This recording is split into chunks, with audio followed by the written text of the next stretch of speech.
Olá! Vamos falar sobre as principais transformações fisiológicas que ocorrem durante a gestação. Fazem parte dessas transformações alterações hormonais. Então, qual é a principal alteração que a gente percebe? Que é o aumento do hormônio da relaxina. Esse hormônio da relaxina, ele está internamente ligado com as nossas articulações, tendões, e o que ele vai facilitar? Ele vai facilitar a passagem do bebê. Então, a principal alteração que a gente percebe fisiológica, o que quer dizer fisiológica? Que isso vai ocorrer.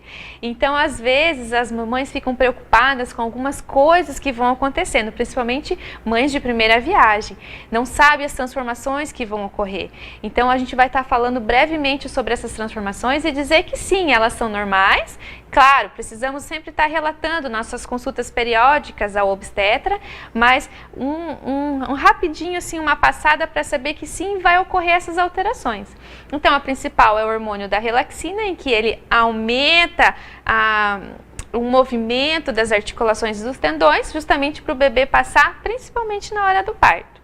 As alterações cardiovasculares, que é o débito cardíaco, então a gente percebe que a mamãe fica mais ofegante, ela percebe que qualquer movimento, às vezes vai lavar uma calçada, vai estender uma roupa, ela já começa a ter mais falta de ar, ou sentir mais cansaço, ou ela precisa repousar mais vezes. As alterações renais, que é as idas ao banheiro, a gente percebe muito isso numa gestação já mais avançada, a partir do 8º mês, 7º mês, em que o bebê começa a comprimir a bexiga. Então, um pouquinho que a bexiga já enche de líquido, ela já precisa estar excretando, porque o bebê está apertando lá, ele está ganhando espaço dentro da barriga, e as idas ao banheiro se tornam mais frequentes devido a esse aumento do bebê, e ele está empurrando os órgãos para tentar ganhar espaço ali e crescer. As alterações pulmonares, elas também são alterações bem marcantes numa gestação, em que a mãe está falando, a gestante está se comunicando, às vezes vai subir uma escada, às vezes vai andar um pouquinho mais rápido, e ela sente essa falta de ar e essa respiração mais curta. Muitas vezes não é só quando ela faz atividade física, às vezes é ela paradinha mesmo. Se ela começar a observar, deitadinha lá, observando a respiração dela, ela vai ver que ela não puxa mais o ar e não solta. As respirações se tornam mais curtinhas. E por quê? Porque o bebê está ganhando espaço e ele está empurrando os órgãos ali para ele ganhar espaço. Então, automaticamente, a nossa respiração ela se torna mais curtinha, justamente para o bebezinho conseguir ganhar mais espaço ali. As alterações gastrointestinais, então as constipações, elas são muito comuns também numa gestante. A gente ouve muito, olha, meu intestino sempre era normal e agora será que tem algum problema?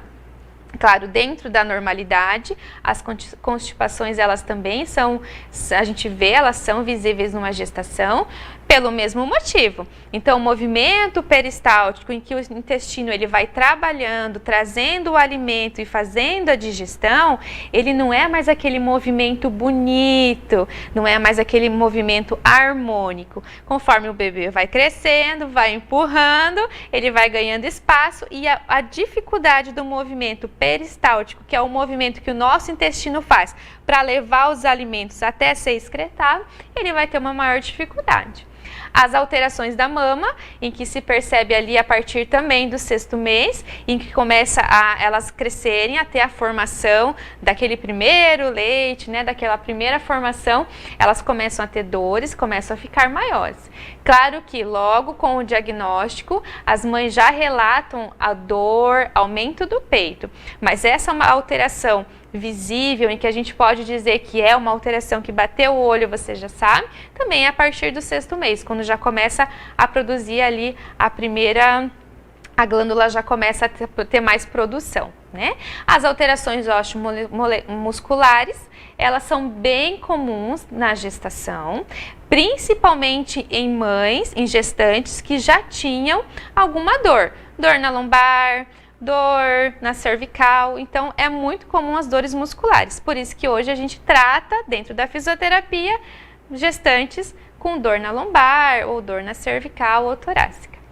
Então, essa imagem que vocês vão ver agora é falando um pouquinho do que a gente falou do slide anterior, em que o bebê vai ganhando espaço, vai comprimindo, essa parte mais roxa ali é a parte da veia cava, em que ele comprime a veia cava, por isso que dá o edema, o inchaço nas pernas também das mães, e por isso que tem a dificuldade de deitar em decúbito dorsal, que é a barriga para cima. As mães preferem deitar de lado, as gestantes, né? Deitar de lado justamente porque daí o bebê não comprime tanto essa grande veia cava que nós temos ali no meio.